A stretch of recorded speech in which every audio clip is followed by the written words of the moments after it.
अस्सलाम वालेकुम, welcome back to the channel. आज हम पढ़ने जा रहे हैं टेंसेस। आज हम टेंसेस स्टार्ट करेंगे और 12 के 12 जो टेंसेस हैं इंशाल्लाह हम कवर करेंगे और उसके साथ हम कंडीशनल टेंसेस जो हैं वो भी इंशाल्लाह कवर करेंगे।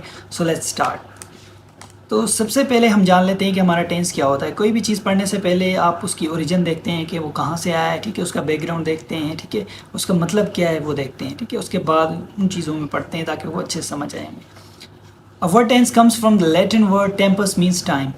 जो हमारा वर्ड है टेंस वो लिया गया है टेम्पस वर्ड, लैटिन लैंग्वेज से, लातीनी ज़ुबान, जिसका मतलब है टाइम, वक्त, ठीक है। और डेफिनेशन की बात करें तो tense is that form of verb which shows the time of an action. अब टेंस वो चीज़ है जो हमें क्या बताता है, टाइम बताता है, आया कि वो पास्ट टाइम है या हमारा प्रेजेंट जो चल रहा है वो टाइम है या फिर हमारा आने वाला वक्त जो है फ्यूचर टाइम है वो टाइम है, ठीक है। काम होने वाला होगा या काम हो रहा है, ठीक है, या फिर काम हो चुका होगा पास्ट में हमारे, ये हमें वक्त बताता है, ठीक है। हम वक्त बताने के लिए टेंस यूज़ करते हैं। तो सबसे पहला जो हमारा टेंस है प्रेजेंट इंडेफिनिट टेंस। आज हम प्रेजेंट इंडेफिनिट टेंस कवर करेंगे, ठीक है। सो स्टार्ट करते हैं। इसकी डेफिनेशन देखें, a tense which shows that action takes place in a present time. कोई भी एक्शन हो हमारा जो प्रेजेंट टाइम में हो रहा होता है, ठीक है, कोई भी एक्शन जो हमारा प्रेजेंट टाइम में होता है हम उसे कहते हैं प्रेजेंट डिफिनिट टेंस, ठीक है। अब डू एंड डज इसके हेल्पिंग वर्ब हैं। डू हमारा किस चीज़ के साथ आता है, ही, अपना आई, वी, यू, दे, ठीक है, या कोई प्लूरल नाम हो, दो नाम हो, ठीक है, तीन नाम हो, उनके साथ हम डू यूज़ करेंगे। डज हम किससे यूज़ करेंगे, ही, शी, इट और सिंगुलर नेम, सिंगुलर नाम के साथ हम क्या करेंगे, डज यूज़ करेंगे, ठीक है। इसमें एस और ई एस का भी इजाफा होता है, वो हम आगे सेंटेंसेस जब पढ़ेंगे तो हम उसमें देखेंगे, ठीक है।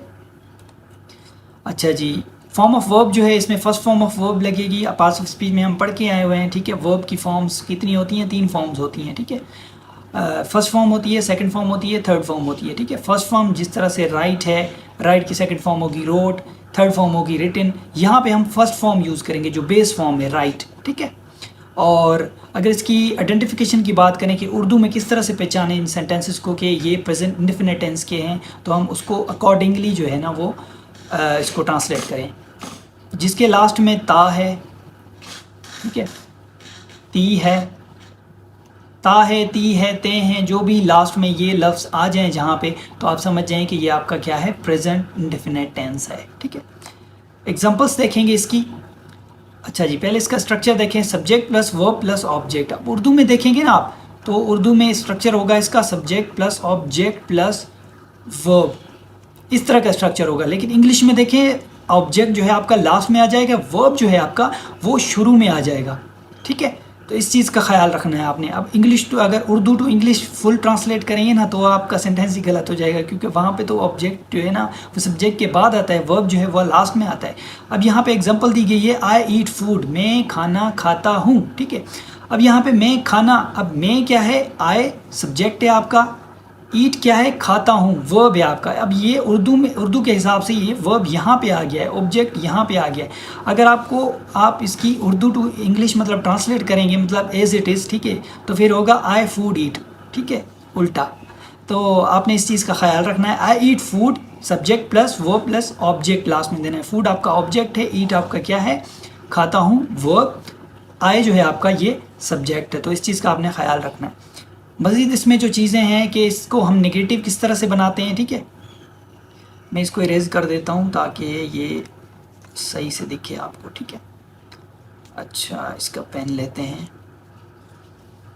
ठीक हो गया। इसको हम नेगेटिव किस तरह से करेंगे कि नॉट को जो है हम पुट करेंगे आफ्टर हेल्पिंग वर्ब, ठीक है।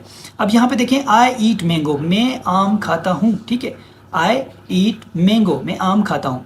अब यहाँ पे इसको आफ्टर हेल्पिंग वर्ब हम क्या करेंगे, आई के साथ जो हेल्पिंग वर्ब होगा, क्या मैंने वहाँ पे आपको बताया था कि आई के साथ हम डू यूज़ करते हैं, डू नॉट। अब हेल्पिंग वर्ब के साथ नॉट को पुट करेंगे, बाकी सेंटेंस जो है आपका सेम रहेगा। ये जो असर्टिव सेंटेंस में हम पढ़ के आए, ये असर्टिव है आपका, ये नेगेटिव है आपका, ठीक है। नॉट को यहाँ पे पुट कर देंगे, I do not eat mango, मैं आम नहीं खाता हूँ, ठीक है। इसको इंट्रोगेटिव किस तरह से बनाएंगे, इंट्रोगेटिव, ठीक है, इंट्रोगेटिव को put helping verb starting of the sentence. अब यहाँ पे जो हेल्पिंग वर्ब है इसको हम शुरू में लेके आएंगे, तो यह आपका क्या हो जाएगा, इंट्रोगेटिव, ठीक है। डू आई ईट मैंगो, क्या मैं आम खाता हूँ, क्या होगा, क्या मैं आम खाता हूँ, ठीक है। डू हम शुरू में लेके आएंगे। उसके बाद होता है इंट्रोगेटिव नेगेटिव, ठीक है। इंट्रोगेटिव नेगेटिव किस तरह से, इसका स्ट्रक्चर देखें। अब यहाँ पे असर्टिव का है सब्जेक्ट प्लस, ठीक है। अब यहाँ पे ये हेल्पिंग वर्ब नहीं है, ये इसको मिटा दें, ठीक है। Subject plus verb plus object, I eat mango, ठीक है। अब इसको किस तरह से करेंगे इंट्रोगेटिव और नेगेटिव में, helping verb plus subject plus not plus verb plus object. अब यहाँ पे हेल्पिंग वर्ब क्या अपना शुरू में लेके आएंगे आप, उसके बाद सब्जेक्ट देंगे, उसके बाद नॉट देंगे, ठीक है। नॉट पहले नहीं है कि ना do not I eat mango, तो ये आपका रॉन्ग हो जाएगा, ठीक है। Do I not eat mango ये आपका ठीक होगा, ठीक है। अच्छा, एस या ई एस का जो मैंने बताया था कि इसमें इजाफा होगा, तो वो भी मैं आपको बताता हूँ। ये कुछ एग्जांपल्स हैं, आप देख लें। I play cricket, I do not play cricket, do I play cricket, do I not play cricket. ये इनके साथ हम प्ले लगाएंगे और डू का यूज़ करेंगे, ठीक है। ठीक हो गया।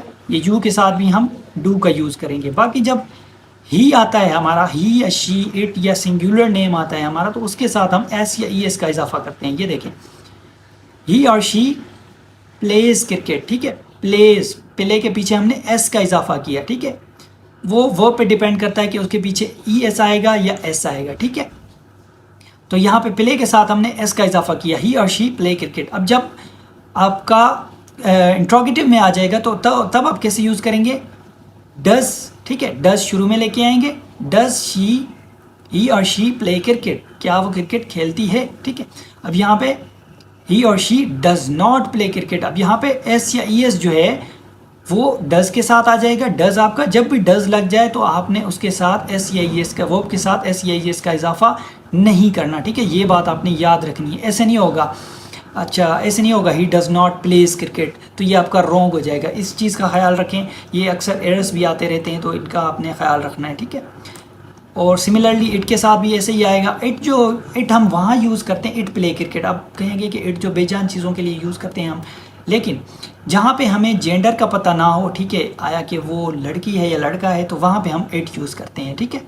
अब यहाँ से जैसे बेबी हो गया, बेबी खेलता है ना, इट प्ले क्रिकेट, ठीक है। It place cricket, it place cricket, ठीक है। अब बेबी खेलता है तो बेबी का हमें नहीं पता कि वो लड़की या लड़का है, मतलब दूर से देखते हैं वो कभी कभी लड़की लड़का दिखते है, नज़र आता है, और जो लड़की है वो लड़का दिखता है, जो लड़का है वो लड़की दिखती है कभी कभी, मतलब ऐसे लगता है, वो के फेस के फीचर्स ऐसे होते हैं, ठीक है। और दे के साथ भी हम जो same I we you they के साथ यूज़ करते हैं, इनमें कोई भी चेंजिंग्स नहीं आएगी। इसके साथ डू लगेगा और प्ले जो है उसके साथ एस या एस का इजाफा नहीं होगा। जो वर्ब है आपका उसके साथ एस या एस का इजाफा नहीं होगा। तो यहाँ पे आपका टेंस जो है प्रेजेंट इंडेफिनिट टेंस पूरा होता है। और इसमें कुछ होमवर्क दिया है मैंने, इसको आपने चेंज करना है नेगेटिव इंट्रोगेटिव और इंट्रोगेटिव नेगेटिव में, और प्रैक्टिस करें ताकि आपको अच्छे से जो है ना टेंसेस आ जाएं, क्योंकि practice makes man perfect. Practice ही आपको अच्छा बनाएगी। प्रैक्टिस नहीं करेंगे तो ये भूल जाएंगे, क्योंकि ये बचपन से हम पढ़ते रहते हैं और बार बार हमें भूल जाते हैं, इनके कॉन्सेप्ट हमें याद नहीं रहते। तो आप प्रैक्टिस नहीं करते, तो यही वजह है। आप प्रैक्टिस करें अच्छे से, और मिलते हैं नेक्स्ट लेक्चर में। तब तक के लिए अल्लाह हाफ़िज़।